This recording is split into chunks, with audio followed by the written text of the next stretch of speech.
Before she was known as Judy Garland, Frances Ethel Gum was born on June 10, 1922, in Grand Rapids, Minnesota.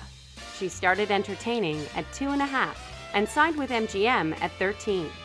When Judy Garland was a little girl and was part of a trio with her sisters, she was the youngest, but it became very evident very quickly that she was the most talented one. At MGM, Garland became the girl next door in the Andy Hardy films. But she broke out on her own when she starred in her signature movie, The Wizard of Oz. The Wizard of Oz was one of the greatest films made in Hollywood in 1939, in a year that had Gone with the Wind, so it really catapulted Judy Garland to center stage.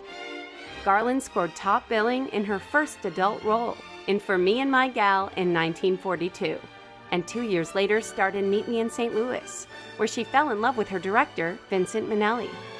For Me and My Gal was Gene Kelly's first film that Judy was very instrumental in getting him to do.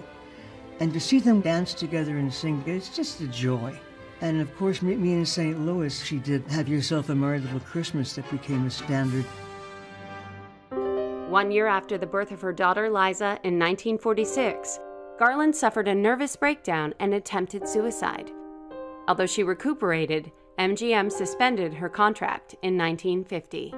Judy Garland certainly had personal problems throughout her career, and it started with the pills that she was given when she was under contract at MGM. Pills to keep her going and to pep her up, pills to help her sleep at night, and it just became a cycle and resulted in an increasing dependency.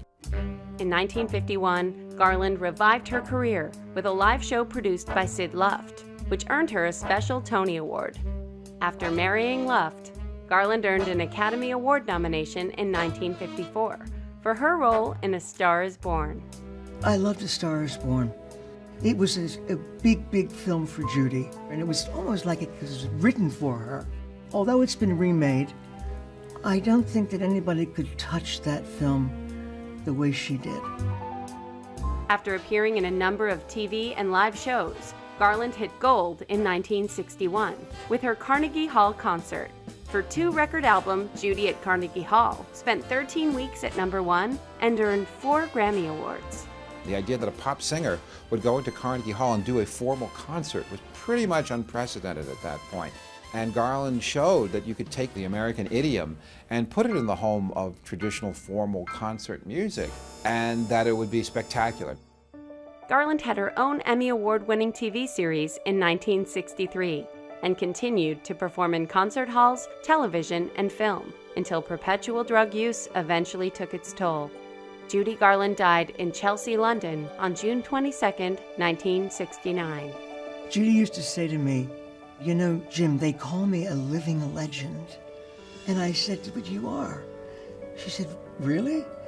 And I said, "Yes, you really are. And I think she'll always be a legend, and she'll always be with us."